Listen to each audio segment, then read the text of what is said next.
Hey guys, welcome to 3 and Out. You can check out the podcast below in the description. And here's what I need you to do.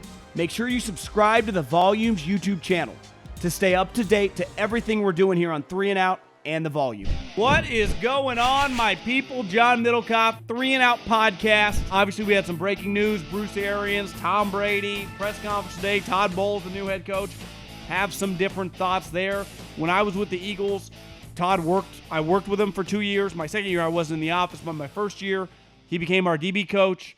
Had lunch with him a lot. Was always a big fan of the guy. Give a couple thoughts there. I've talked about him before. And obviously just the whole Tampa situation. A lot of different angles there. Another Panther story came out today. Something's fishy there. Something is up. And I'm not the greatest detective, but, it doesn't take Sherlock Holmes to figure out something is going on. Brian Dabo said something about the New York Giants that makes Joe Judge's crew look pretty embarrassing. Ohio State, one thing's pretty clear, is that these two wide receivers from Ohio State, Garrett Wilson and Chris Olave, they're going to go high, like very high in this draft, probably in the top 12. And to me, that reflects the program, a little bit of a transition. And then just a couple other stories. Adam Schefter, got paid. So we'll dive into that as well. I'm not saying I'm a conspiracy theory guy, but I'm not a conspiracy theory guy. I've been around the block. I've just seen a lot growing up. I'm not some utopian, just tell me whatever, I'll follow the rules. That's why I really struggled the last couple years. Because I fell on the side of the ledger of this isn't quite adding up. There are some people, you just tell them to get in line and they get in line. That's never been my thing. I'm always a big something's a little weird here. Those are the people I roll with. Something, I don't know if that's just the way I think. So we will get into some of the conspiracy theories behind Bruce Arians retiring.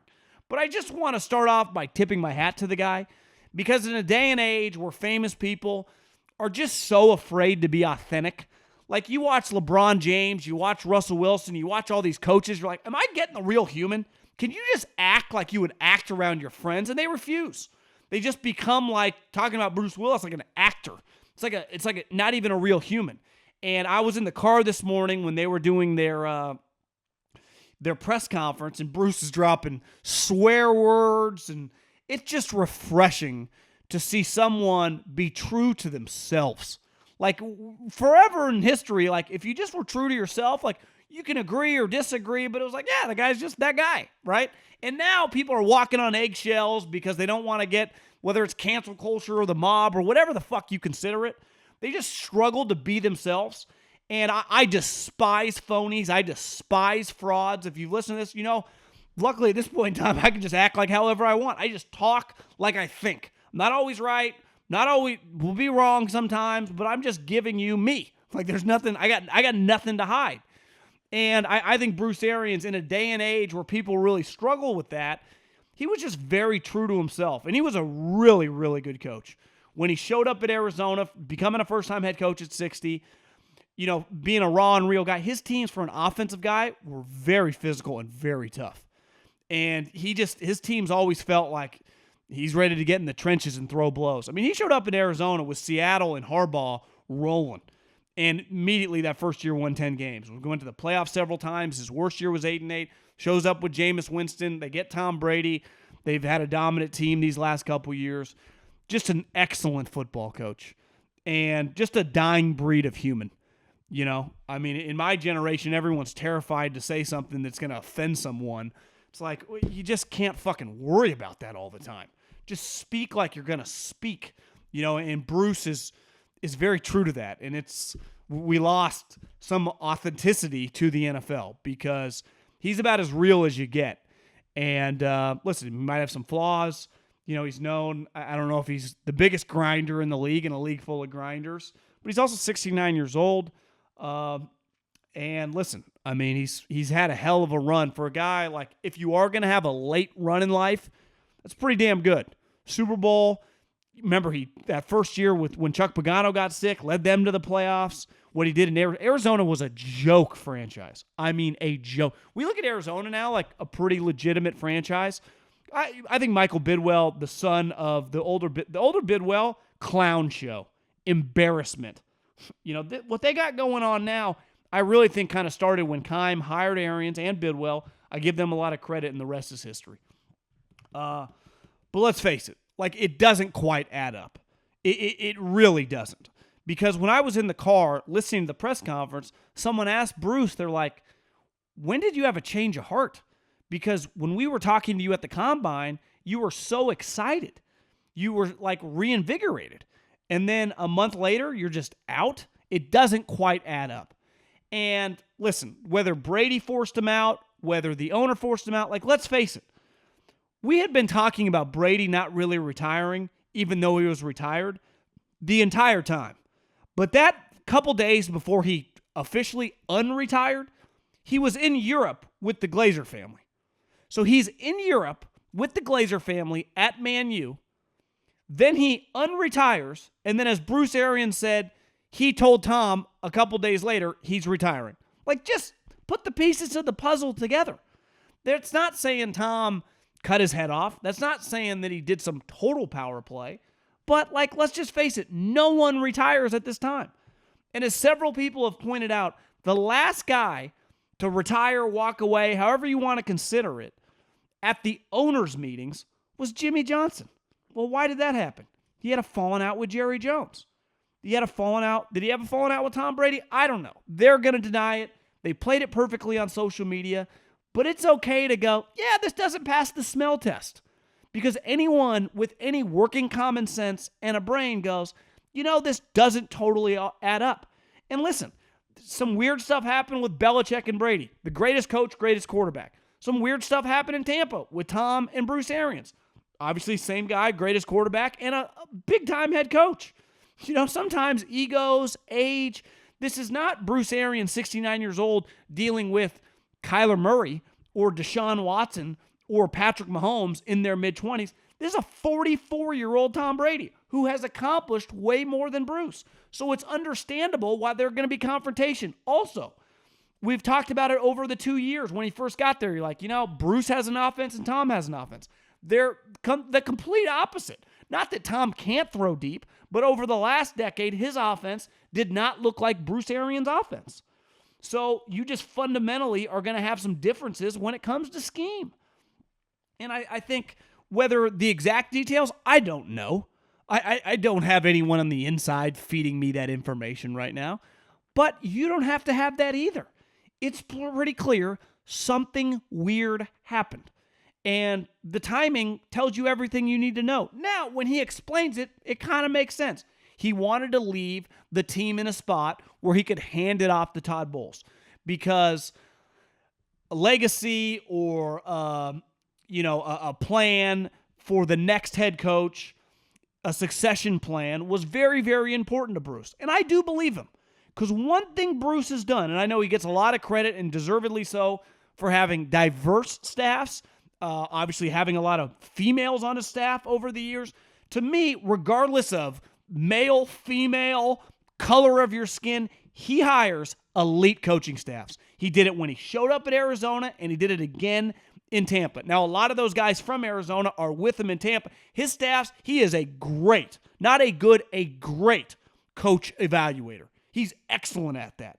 And to me, that is a characteristic of a head coach that we don't talk about enough, but he's elite at that. Because clearly, he's closer to a 9-to-5 guy than like a 20-hour-a-day guy. And there's nothing wrong with that. I those first couple years when I was in Philly, 20 hours a day, I couldn't even think straight. But it just depends the culture you're used to. It's benefited me now when I've changed industries. I don't mind getting up at 5:30. It helps kind of motivate me to go, you know what? The guys I'm kind of competing with are probably sleeping or working late. Knowing, the guys I'm competing with are probably fucking around and I'm working. Now Bruce is big on being with the family. I don't have a family yet. Anyone of you that do, obviously as you get older, your priorities change. There's nothing wrong with that. But he handed off to Todd Bowles, which is they're not just handing it off. Ultimately the Saints giving it to Dennis Allen, to me, is a much bigger question mark than Todd Bowles. Because if Dennis Allen was a free agent in the sense of, which he has been, no one was going to hire Dennis Allen again. The only place Dennis Allen was going to become a head coach was the Saints. Todd Bowles was going to become a head coach in the NFL. I feel very, very strongly on that. And I think when you look back at his situation with the New York Jets, it was kind of a joke. Not on his part. He worked with, you could argue, one of the biggest clowns at GM we've ever seen. The guy had absolutely no clue what he was doing. And Todd, like most first-time head coaches, they're not like getting full say of personnel, and they shouldn't.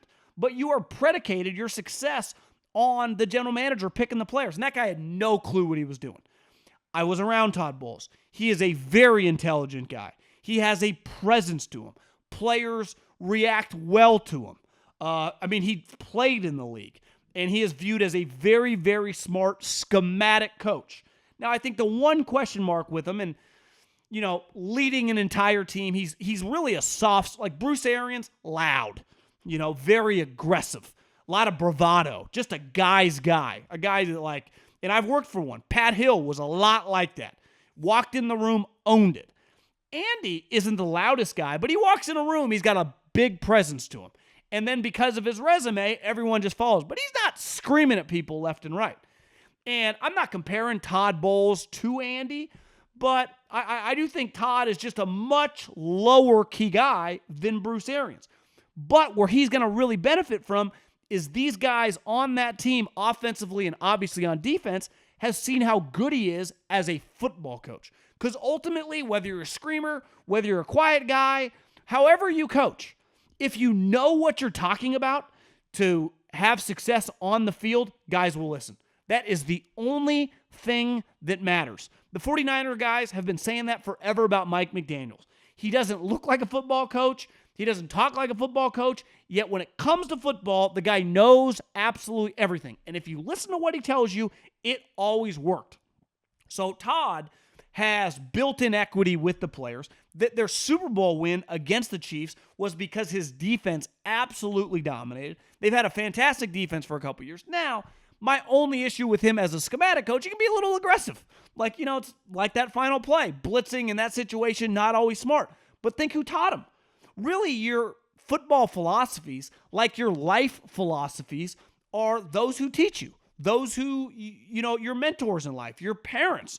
He's learned, Bruce Arians has been and Bill Parcells have been his mentors in his coaching career. When I think of Bruce, I think bombs away. His statement is no risk it for the biscuit. And Jason Light had a great comment today, and it feels very true of Bruce Arians, that before he was even hired, when it was kind of clear he was going to be their guy in Tampa, he told him to make shirts, win or lose, we booze. If you made a collared shirt like that, I'd wear it golfing. Win or lose, we booze. That is a great line. And, Todd Bowles, I've never drank with him. I don't know if he even drinks. But, I'd say his personality is a lot different from Bruce. And that's fine. A lot of times that's a natural, you're used to hanging a left, you naturally hang a right. And you get a guy that's had head coaching experience. So I think it'll be a relatively easy transition. And overall, they're in a good spot for several reasons. One, their roster is really good. Two, their division stinks. It is terrible. The Atlanta Falcons roster is awful. I'm just not confident that Dennis Allen and Jameis Winston are going to be that good. Maybe I'm wrong because they do have some talent, but Alvin Kamara beat the shit out of some guy in Las Vegas. He's getting suspended. That happened. That's not one of those, is he guilty or innocent? No, he beat him up. We know that there's video evidence. So is he getting 4 games? Well, he's their best player. Michael Thomas, we haven't seen him in a year and a half. Who knows what he looks like? He wasn't fast to begin with. And Sean Payton was the star of that franchise, him and Drew. Well, Drew retired 2 years ago, and Sean retires now. I'm just red flagging them. In Carolina, we'll get into them in a second. I don't feel great about the direction they're going. See how terrible their coach looks? It's I want to root for Matt Rule, but holy moly, mixing a salad, my man. The NFL is just not for everyone. It's literally eating that guy alive. So, to me, it's not a positive or a negative, but when I saw the headline that Bruce Arians has stepped down and Todd Bowles has taken over, I literally have zero different feeling of the franchise. I still view them as a 12 or 13 win team. I still view them as, them and the Rams and depending on the Niners quarterback situation, but them and the Rams for sure, with Devontae leaving and the Niners quarterback situation being up in the air, as the 2 lead dogs for the division. And as you saw, that game might have determined the NFC Championship, right? Because the Rams beat them, and then they got to host it. If the Tampa wins that, the 49ers got to go to Tampa. So they easily could have been, and trust me, the Niners DBs were terrible last year. Tom would have lit them up like a Christmas tree. So I don't think that much different of Tampa at all. And now Tom, I don't think he's power hungry, but I do think, hey guys, I want to come back and I want some things my way. He had a lot of leverage in the situation, right? Because they were completely screwed without Tom Brady. We know that for a fact. They literally had no options. Bruce Arians at the Combine, and rightfully so, was propping up Blaine Gabbert, saying basically kind of Dick Vermeil when Trent Green tore his ACL, Kurt Warner's our quarterback and we will win with Kurt Warner. Now, it turned out Kurt Warner, Hall of Famer. Blaine Gabbert is not. And probably a really good backup, good guy, everyone likes him, but they were in major, major trouble. Kyle Trask, not very good. So they would have been basically royally screwed. Tom saved them, and I bet Tom had some demands. And maybe not like, hard and fast demands in concrete, but just some ideas. And it was in Tampa's best interest to capitulate to whatever he wanted, and that feels like it kind of led to where we're at. And now think about this. With Todd Bowles being the head coach, Tom / Byron Leftwich gets to run the entire offense. Because ultimately, while Bruce became a CEO head coach, the offense was his baby. The passing game was his baby. Like that's when Bruce Arians has gone to bed for the last 30 years, he's thought about throwing the football. He's thought about 3rd and 7. He's thought about what routes to run in the red zone. So he can give it up all he wants, but it couldn't have been. There just had to be some natural friction there. And ultimately, I think this will work pretty well, and Tampa's going to be really good. I had said that when Carolina had told their local beat reporter that they had 3 first-round grades on the draft, guys in the draft, right? Kenny Pickett, Matt Corral, and Malik Willis. I said that was weird because who tells anyone that, one? And if someone did, it felt like it would be the owner. And then Scott Fitterer, their general manager, who was hired last year by Matt Rule and Dave Tepper, told, a lot of these teams now, I guess every team now, has like a team reporter.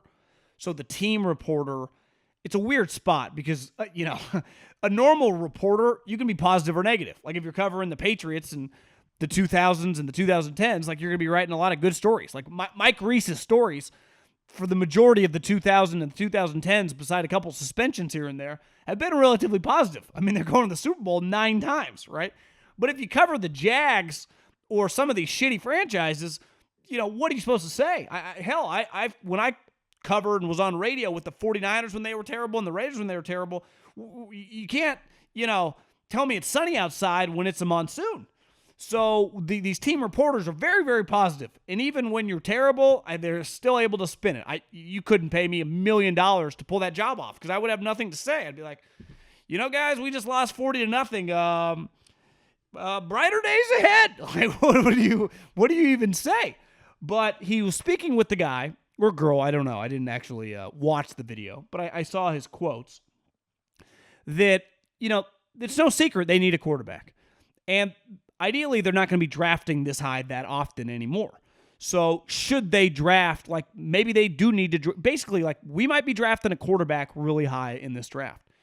And I started to wonder, maybe they are playing kind of mental head case games with the other teams in the league because they leak out that they have 3 quarterbacks they like. Then they let it be known that they might take a quarterback at number 6 overall. Well, if you love one of these quarterbacks, maybe they actually don't. Maybe they're want to trade back and accumulate more picks. So they're hoping that a team that loves Malik Willis, that loves Kenny Pickett, which sounds crazy to draft him at 6 overall, but if you think the guy can be your starting quarterback for the next 10 years, who cares whether you draft him at 6 or 20? It truly doesn't matter. You are just, like, my issue, Mac Jones is going to start in the league for a decade. My issue last year with the Niners is, like, you can't take him at 3. You got to swing for a guy with a higher upside.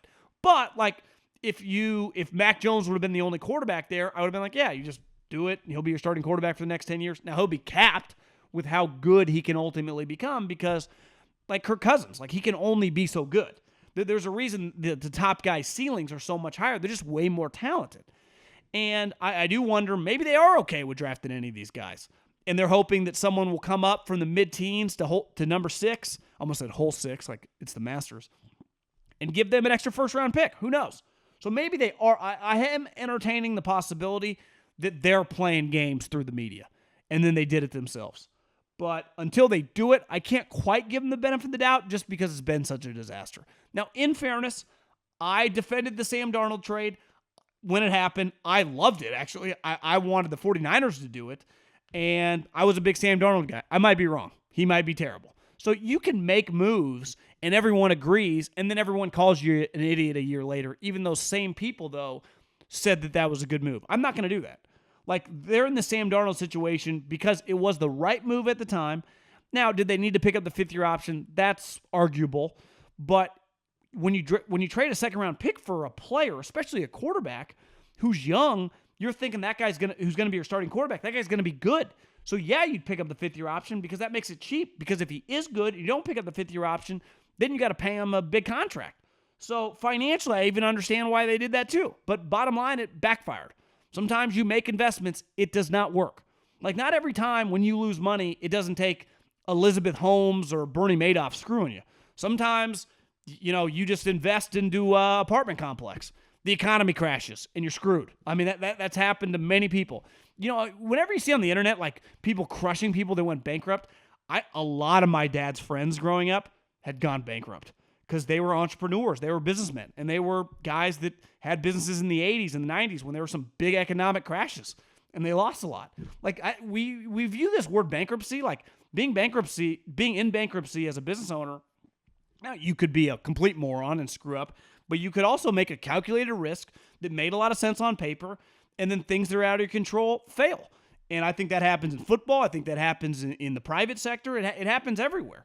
And so I do defend them just being in the situation with Sam Darnold, but they have to pivot. And, I don't know if any of these young quarterbacks, I know, like, wouldn't be any better. But they're in a very weird situation. It feels like they're kind of trying to play chess through the media, which, sometimes works, sometimes doesn't. Brian Dabo had an incredible quote.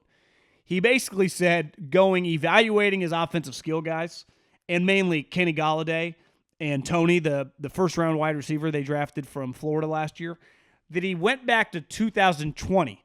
Golladay, I think, was in Detroit, and Tony would have been in college, but to evaluate what they were good at. And usually, in my experience in football, and I think, I was part of a regime change in radio, a little different, but I think football, and maybe if you have been in whatever business you're in, you can relate to this too. But when you hire a new coordinator, a new strength coach, they always come in and go, this is going to be my way. What happened before is irrelevant. We're going to implement new strategies. They basically crush the guy that used to be there. Like, I'm not sure what was going on before I got here. I don't know how the old guy used to do it, but this is how we're going to do it moving forward. It's basically a way by talking shit about a guy, but actually kind of avoiding actually doing it through your words. And he's basically saying that Joe Judge, Jason Garrett, and Freddie Kitchens were a complete clown show. That I attempt to watch the film of their offensive skill guys, and I got no clue what's going on. I can't make a fair evaluation on the talent on this team because of the people that ran the offense. If that is an indictment on Joe Judge, who's a special teams coach, and had no clue what was going on offense or defense, none. I mean, Jason Garrett gets fired. He implements Freddie Kitchens. And then Jason Garrett, like, let's face it, like, he was kind of a joke for a long, and I even kind of defended him as a head coach, but as an offensive mastermind, he's caught up in 20 years ago, 15 years ago. Like, you got to adapt with the times, and he really struggled with it. Now, I do think the Giants are going to stink this year, and there's nothing wrong with that. If I'm the Giants, I want to bottom out, truly bottom out. And next year is a really good quarterback draft. I got a couple first-round picks this year. Develop those guys. And then 2023 is like the start of my regime. But this year is a blow-it-up year. Let Dabo figure out how to be a head coach, because that's a talent in itself, right? I mean, this guy's going to call plays, but he's been the offensive coordinator before when he had Belichick roaming the sidelines. Like, now he's the offensive coordinator, and there's a lot of pressure on that. But he's got to figure out a way to utilize some of the talent, which it just hasn't happened since Tom Coughlin. And even, those last couple years of Tom Coughlin were pretty bad. I guess they had the 1 year of McAdoo when he came in as the offensive coordinator, and Eli had one of his best seasons ever. But that feels like, literally it's 7-8 years ago. And they got a long way to go. And Brian Dable is telling you everything to know that, like, when I inherited the schematics that these clowns were running, it's a joke. Can these guys play or not? I got no clue, but I can't base anything off last season. Big indictment. It's pretty clear that the two wide receivers from Ohio State, Garrett Wilson and Chris Olave, I think are both going to go in the top 12. I think I've mentioned this on the podcast. I had a wide receiver coach in the league that texted me about just players. I mean, he just loves talking players, but specifically wideouts. And he just said, these two guys from Ohio State, holy moly, they're in a different class than everyone else. And I think when you meet a person, it's not too young, but like a teenage kid, a guy in his early 20s, and he looks you in the eye, he shakes your hand, you just spend some time with him, and you leave and you go, that's a pretty high-level guy. That's usually reflective on the parents, right? You can tell when you meet someone, the friends in your life, they're like, this guy was raised well. This guy, type guy you would, want to keep around, right? The type guy that you would want to date your sister, whatever. We use that a lot in the football terminology. Really high-level guys, the people you'd feel comfortable dating or marrying your sister. And I was thinking of this because I watched this thing on like Golf Digest. They did this video on Scotty Scheffler, the new number one player in the world. Young guy from Texas, played at the University of Texas, and they went to his home course that he grew up at. And he still plays with a lot of guys that are like 40 and 50 years old, and he's, in his mid-20s. And they were just saying, for as good of a golfer as he is, he's an even better person. And all the guys said, like, it's basically a reflection of his mom and dad. And I think anytime that you look at the draft, like the mom and dad of a draft is the program and the head coach. Like for a long period of time, Alabama in the early half of Nick Saban was like defensive players and running backs. The occasional wide receiver. But for the most part, it was defensive players, some offensive linemen, and running backs. Their quarterbacks were a joke. Well, the last several years, if you tell me there's 4 guys from Alabama in the first round, what positions do they play? Could literally be any. It could be guard. It could be defensive tackle. It could be middle linebacker. It could be safety. It could be corner. It could be a tight end. It could be a slot wide receiver. It could be an outside wide receiver. It could be a quarterback. It could be a running back. I mean, it's literally every single position. Look at Georgia. They just won the national championship. Why'd they win it? Because they had the dominant defense. One of the best defenses we've seen in the SEC in a long time. Well, what does the draft reflect? They're going to have 4 or 5 guys go potentially in the first round from that defense. So when you think Kirby Smart, when you think what he's producing, you think defense, right? And they have some offensive players. Pickens, the wide receiver, is going to get drafted. Dalvin Cook's brother is going to get drafted. But defense. Why did Ed Ogeron's LSU team win it? Offense, offense, offense. Joe Burrow, Clyde, Justin Jefferson, Jamar Chase. Speaks for itself, right? Well, Ohio State in their heyday, and listen, I think Ryan Day is a solid head coach. But when Urban was winning national championships, which is the goal at Ohio State, they were producing guys at literally every position. Defensive end, defensive tackle, linebacker, corner, safety, offensive line, wide receivers. But you look this year, just 2 wide receivers who are sweet, but is that ideal? What happened to the Bosa brothers? What happened to all the linebackers that used to get drafted? What happened, with those type players? Chase Young, they need to get back to that. Because you look at Michigan, who took it to them this year. Their 2 best players in the draft. Now, one of them tore his Achilles at the pro day. our defensive linemen, our pass rushers. You're always going to be able to get skill guys at Ohio State, at Michigan, at Alabama, at Georgia. You win national championships in the trenches, having first-round offensive linemen, first-round defensive linemen, and then other defensive players, linebackers and DBs. And to me, if Ohio State is going to get back, and they're not far away, they have to get back to producing. Like, they feel a little Chip Kelly right now. When we think about Ryan Day, like, his mentor is not Urban Meyer, it's Chip Kelly. That's the guy who kind of put Ryan Day on the map. And offense is a really, really big deal. But the pressure on this program, because the draft reflects your program. The way I act reflects my parents, right? And I think about that all the time. My name, Middlekauff, like, that's my mom and dad, right? And you should think about that too. Like, whoever raised you, you owe it to them, even long past they're gone, to operate what they stood for. And, the good things. I mean, sometimes they're bad things, and you can pivot. I mean, I don't copy everything they do. But same with the program. And it's why forever it's like, Nick Saban guys, they can't make it in the pros. Well, we don't say that anymore. Think about last year. Najee Harris, he's sweet. Well, who's the best corner in the draft last year? Oh, Patrick Surtain. Oh, what about the wide receivers? Oh, they had multiple guys get drafted in the top 10. I mean, it's just Nick Saban's coming at it from all angles. Mac Jones, 15th. And I think right now Ohio State got a little offensive heavy. Like, they got to get back to some of their defensive roots, big picture. Let's rattle off a couple other stories. Adam Schefter, who is the best in the business. When I first got hired with the Eagles, he used to call the landline to Howie Roseman's assistants. And this is like, this guy was hustling in the 2000s and the early 2010s. By now, when Adam Schefter tweets something, it's not just coming from the agent. And I'll say this about Woj, too. They know every single head coach and definitely every general manager. Now, they also know the agent community, too. But a lot of their stories come from coaches and the GMs. To me, you can't be a big-time reporter if you're only talking to agents. If you're not talking to the people that actually have the control of who's getting signed, how much money guys are going to get signed for, who's going to get traded, because ultimately the agents aren't in control. The coaches and the GMs and the owners are. And Adam is just big time. So $10 million a year feels well worth it. Because I'll say this, like, Woj is terrible on television. ESPN is basically paying for his Twitter account. Obviously, Adam, you're paying for Adam's Twitter account too, but Adam's good on TV. Like, Adam he's just natural. He's been doing it a long time. I'm not saying he's like Johnny Carson on TV, but you just throw him on any show at any moment and he can just handle it.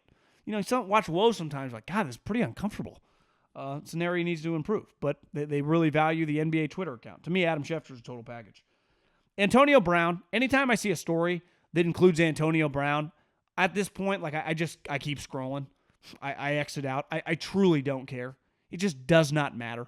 I'm just Antonio Browned out. So when I see a headline about he won't get ankle surgery, it's like, I can't. I can't. I won't. I refuse. And I just think, he's not going to go away because he's such a polarizing figure that people will use him for headlines and he'll keep talking. But God, I am worn out by Antonio Brown content. You say Antonio Brown content, I'm going the other way. Want no part of it. Noah Fant saw this headline that he was pissed off by the way he was used in Denver. Now, granted, their offense was terrible. They were rotating through quarterbacks. Vic Fangio was the head coach, and the offense was the reason he got fired. It's like, hey, Noah, you're going with the same quarterback that you just played with in Denver. Their offense had basically just been Russell Wilson throwing bombs. He's gone. What do you think is going to happen here, buddy? Like, your numbers actually haven't been that bad. They're going to get dramatically worse. I will be shocked if Noah Fant doesn't have his worst statistical season this year. Unless maybe they trade for Baker and he has like a comeback year. But you convince me, even if they do trade for Baker, it might not go that well. You can convince me if Baker Mayfield is their quarterback. Part of it, their offensive line can be very hit or miss. Russell could move. Baker can't move. Baker moves like me or you. He can't run away from anyone. And last but not least, I guess Goodell said at the owners' meetings, I don't think he gave a press conference, but maybe the Big J's ran into him in the hallway or whatever, that he has no timeline on Deshaun Watson, that, he's just letting it all play out. He's in no rush. And yeah, I mean, to me, that would make me a little nervous if I was Cleveland. Like, when is this clarity coming? You really got no clue. And maybe that was part of them signing him. Like, they were cool with having the unknown this first year. Because I don't know if you saw it. And listen, I felt very uncomfortable watching it because it's not really for the public. It's just for the courtroom, for the defendants, for the accusers. Those might even be the same. I don't have my legal limbo. Excuse me, I can't even speak. My legal lingo down. Never been in a courtroom. I've never been on trial. I don't. Sometimes when you hear some of these words, you're like, I don't even know what that truly means. You know, you have a pretty good idea as you age, like what a civil case is, criminal charges, all that. But I mean, there are parts of this that I just don't quite understand. Even stuff with depositions, because he had a deposition that kind of went viral, and it's about 2.5 minutes long, and it's a very, very uncomfortable watch. And I've said over and over, having sex is not only not a crime, it's celebrated. It's something that every human being wants to do and wants to have. When you're young, you aspire to have it. Once you start having it, you want to have more. It keeps relationships going. It literally makes the world go round having babies. I'm pro-sex. But I also judge you in certain instances with how you go about it. And the way they talk to him about going to meet these women that he had never met.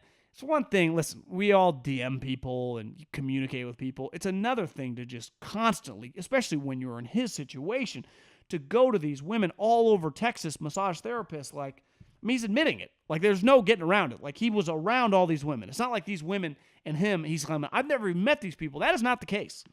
It's just basically, she's saying I did something wrong, I'm saying I didn't. Like, that much is on the table. And I will say over and over, like, I never look at him the same from a judgment standpoint. Like, I question the guy's judgment to be my starting quarterback. Wide receiver, defensive lineman, sleep with as many massage therapists as you want. But as my quarterback, I just massage therapists here and there, but 25 of them or whatever. I mean, it's crazy. And again, you watch this deposition, it's hard to not feel uncomfortable. It really is. For this guy that was held on this pedestal or put on this pedestal by his former head coach, who, let's face it, Clemson's produced a lot of high-level guys. Dabo's a high-level guy. And then you just like, were we kind of sold the bill of goods that isn't totally true? I talked to a buddy on a team that has a young quarterback, and he's like, you know, our guy just pretty low-key. He doesn't really screw around. You know, he's very serious. And that's what I always thought about Deshaun Watson. He was just very serious, locked in. Again, you can be really serious and still like to have sex. I'm not anti-sex, like I said. I'm pro, you know. But this one, it's hard for me to just, whether he's completely innocent, like I've said over and over, still does not change the fact that can you trust this guy to make good decisions? Because, like, when you're a starting quarterback, I need you to make high-level decisions with everything you do. And as we see with Deshaun Watson, like, that much is clearly in question. And especially given the amount of money they're paying him. So it's just, this is a situation that's not going away. Like, when I watched that, I went, if I had just cut him a $230 million check, and I just saw that for the first time, which I would imagine the Cleveland Browns did, I'd feel a little worse. Now, I don't, as these go viral, I don't even know if it's hard. Like I say, like, I don't even want to watch them, but then I see them, I'll click on them. Bizarre situation. And it feels like it's going to get weirder before it gets resolved. That's truly what it feels like. Okay, have a great weekend. Slide up into those DMs at John Middlekauff. And yeah, talk to everyone soon. Share with your friends. Share with your enemies. Peace. Thanks for watching 3 and Out. You can check out the podcast below in the description. And make sure you subscribe right now to the Volumes YouTube channel.